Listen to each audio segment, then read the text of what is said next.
I'm Paul. I'm Devin. Together, we're Dads and Dice, two dads who like to play some games during our free time. That's right, and today we are reviewing Viticulture World by Stonemaier Games.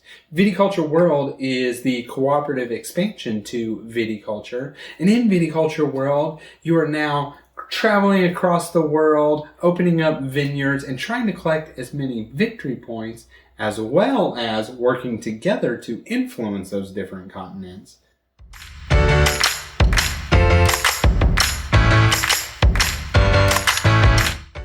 Today, we're going to be talking about Viticulture World, like I said, and I'm not really going to be touching on much of actual viticulture, assuming you have knowledge of how to play the cooperative viticulture, which if you don't, highly recommend. It is one of my favorite games. Paul, bit hit or miss on it, but for me, top-notch game. But we're actually talking about Viticulture World today. And so I'm going to touch on kind of some of the differences of Viticulture World. So, as I mentioned in the intro there, you are actually playing different scenarios. I think it's 7 different scenarios representing different continents.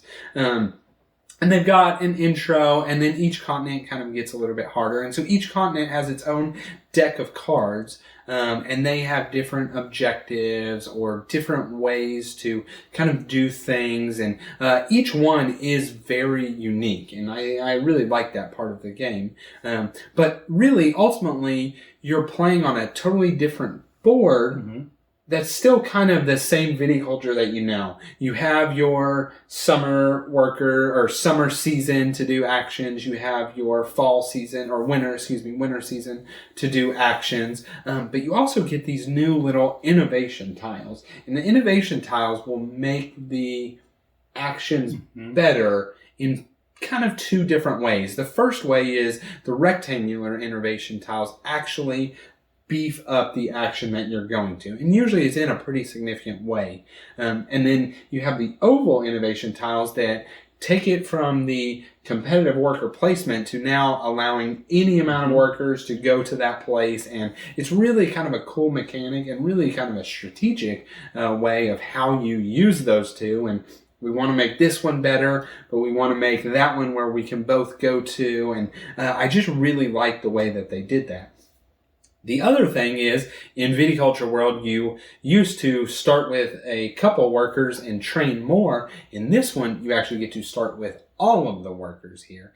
And just like in regular viticulture, you're still going to be planting grapes, harvesting your fields, making wine, fulfilling contracts, attracting visitors. All of kind of the base viticulture is there, and it feels like they were able to just take that and expand upon it for this expansion. Yeah, so we'll talk a little bit about what's in the box here. Like Devin mentioned, you do need the base viticulture game in order to play this because you are using a lot of those components that are in the base game. One of the things Devin said was the workers, right? So you're using the workers from the base game, but in Viticulture World, you're putting these cute little hats on them.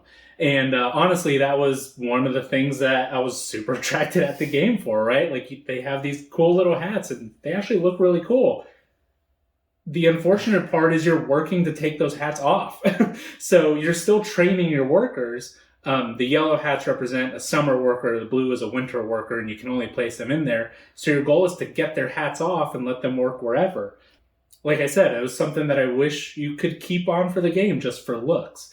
So that's something that's really nice in there. Like Devin said, there's 7 different continents that come with different rules. And then just the whole influence track, that's something that's brand new. So everything that comes in here, you know, it's not a lot of stuff. It's a couple of cards, a couple of new pieces here and there, but you're using a lot from the base. Yeah, so getting into the actual strategy, the actual game itself.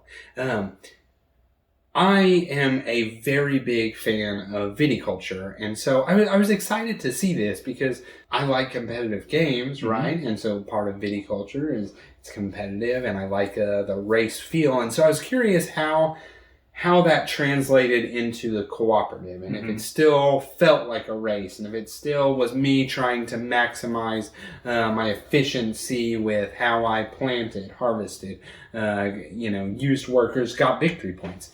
And I think that they did a good job. So the way they kind of accomplished things cooperatively, right, was they really took those base viticulture actions and they dumbed them down a step and kind of made them a little bit weaker, with then having the innovation tiles to make them kind of massively stronger. And I really liked that the way they did that. They didn't have bonus placements, but if you got the oval innovation tiles, you then did have bonus placements, as well as like taking out the fighting over worker placement. So I really, really like how they accomplished that.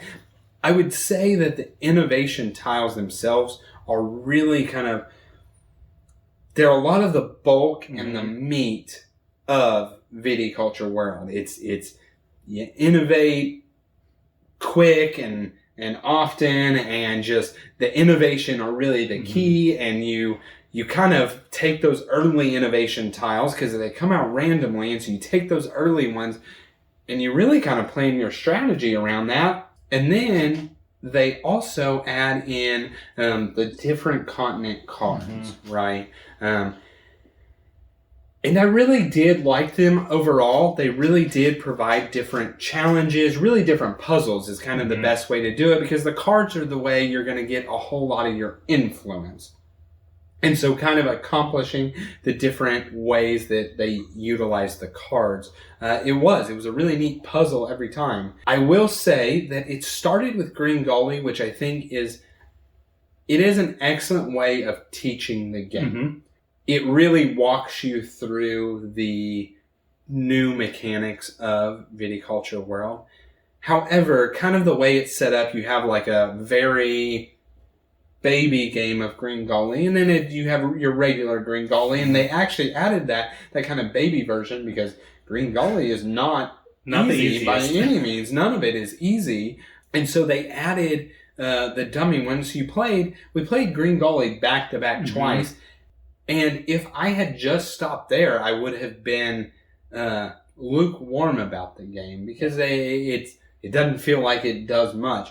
But then, once I really got into the continent cards of things, that's where the game really started to pop and shine for me. Yeah, Green Gully, it's not the easiest game for sure. And I believe the first time we played it, we were, one influence or one victory point away from winning it. And it was kind of surprising, because it was like, wow, we just lost the easiest one? Like, how is the rest of this going to go? So that was kind of a shocker for us. But, later we actually decided to try Asia, and we got that one out. And just the mechanics of that game, what it did differently, was so awesome. There was just a bunch of cards that were coming out that were replacing different parts of the board. So at one point you would get the card that would replace the year-end checklist. You would collect 2 times the amount of residuals. Your residuals increased. There was a little one that went over the innovation tiles that made you get 2 of them instead of just 1. The influence, actually, instead of getting 10, you needed 9, and the victory points was 23. So there was just a whole bunch of changes to the board that really made it feel different. And I had the same thought going in of, how are they going to make this competitive game cooperative? And how are they really going to change viticulture? And they did a good job with that first real continent, we'll say. Yeah, and I think just the things they did between all the continents, they felt really fun. There were a couple misses for me in the continents there, but for the most part, there was a lot of highs. I really enjoyed North America. It had that neat fame track where you put your meeple, and eventually you got an extra worker in the game. That's probably why I enjoyed it, because in any game I like getting extra workers. You had Europe, where everybody had the private victory goals, and you had to accomplish those victory goals. You had South America. Yeah. South America was really fun. It had you had all the different missionaries, the Jesuit missionaries, right? And so you would get these cards that would give you different abilities. Like Father Cedron, he would the first time you gain a victory point, you'd gain an additional victory point. Antonio de Ortega, I think was his name. You paid less whenever you innovated, so you're able to upgrade your board even quicker.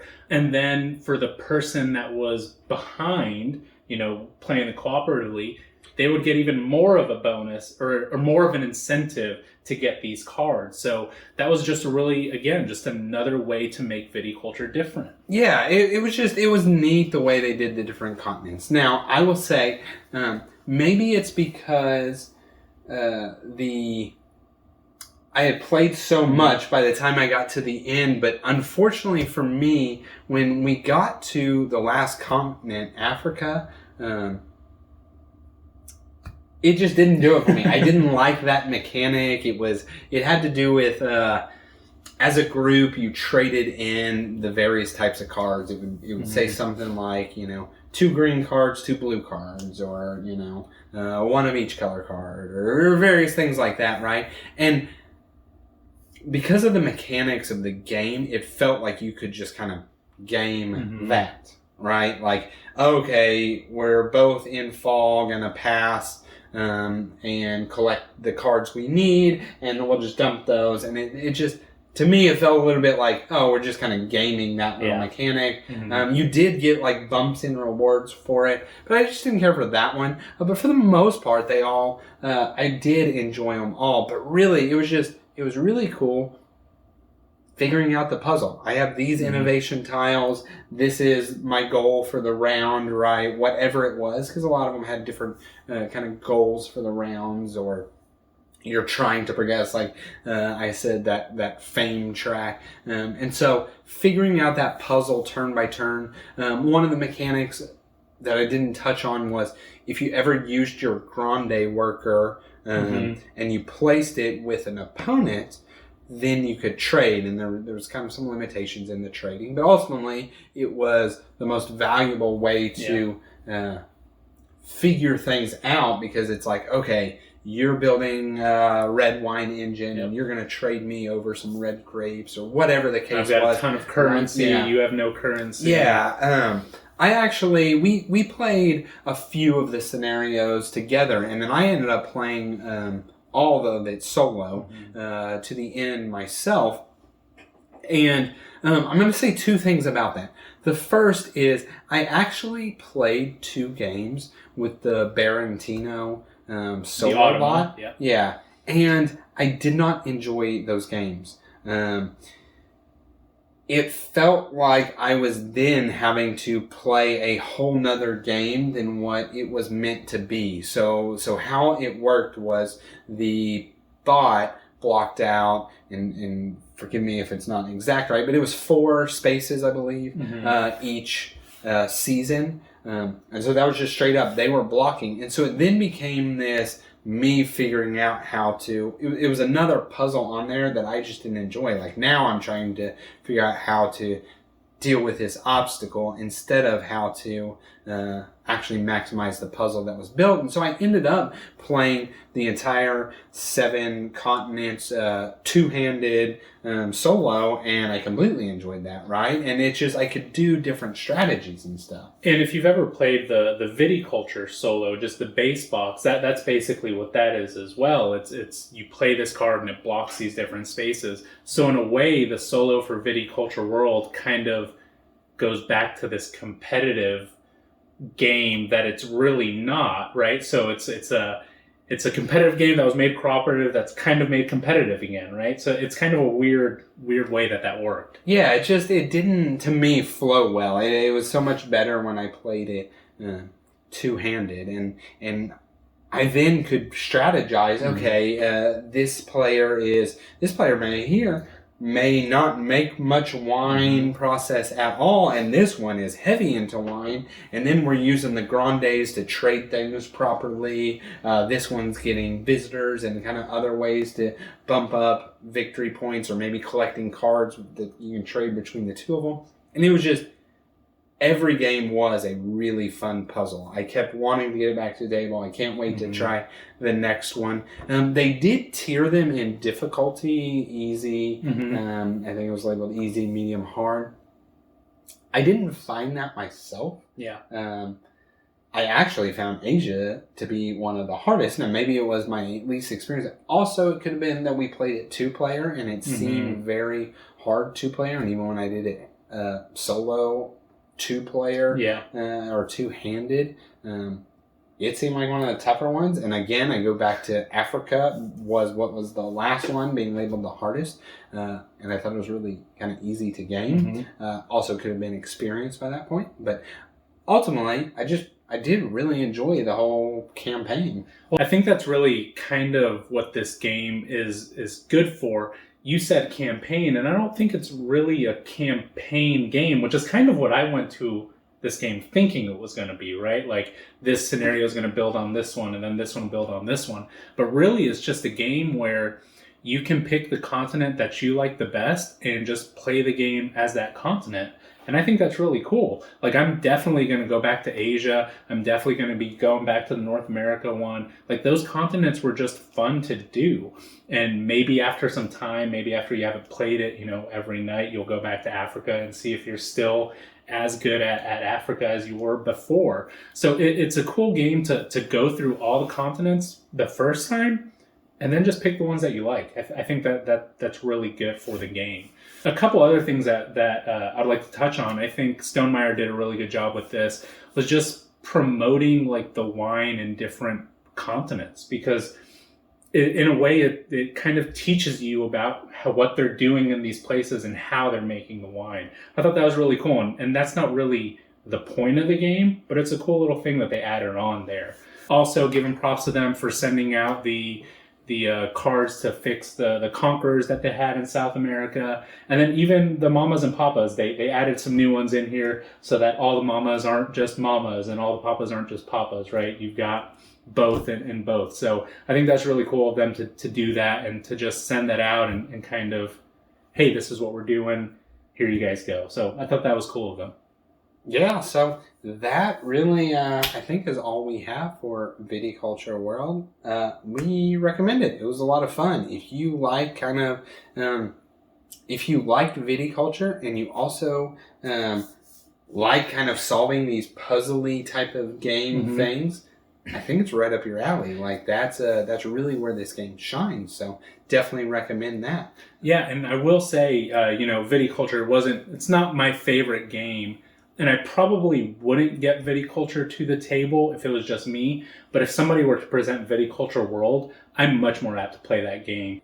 You know what? That before we were wrapping up, but one last thing I kind of want to say, touching on that I will say, I do think this game does have a slight quarterbacking problem. When it comes to each scenario, it's not easy to win. Yeah. You have to try to win. And so therefore you have to work together, and there's really kind of a right way to play turn by turn, right? I can't just let Paul do his thing and I'm going to do his thing, because no, we have to talk about, I'm going to go here, you're going to go there, I'm going to go here, you're going to use your grande here, we're going to trade, so then I can do this, and you have to discuss that. Now for me and for us, that's fun. That's perfectly fine. We like to put our brains together and talk that through. If you aren't, or if you're kind of the person that sits back, or if you have that dominant person, or you are that dominant person, just know that can kind of come. Like, I could be like, no, you can't do that because we have to do this, this, and this, and so you're going to have to go to these spots, and I'm telling you, you're moving the pieces, but I'm really telling you what to do. Definitely, that can definitely happen. They did kind of cover, and I can't remember exactly what the scenario was. I think it was the goals one in Europe. That if your group is prone to quarterbacking, to keep the goals secret instead of open, because they kind of recognize that themselves. But I don't think that one scenario and that one thing they said fixes the overarching, I'll call it pain point that can be there. You'd have to house rule it somehow if that's something that you'd really want to prevent. Yeah. But other than that, we really did like the game. We appreciate you guys watching this. As always, please like, comment, and subscribe. All those things help us. They help our channel grow. And we'll see you on the next one.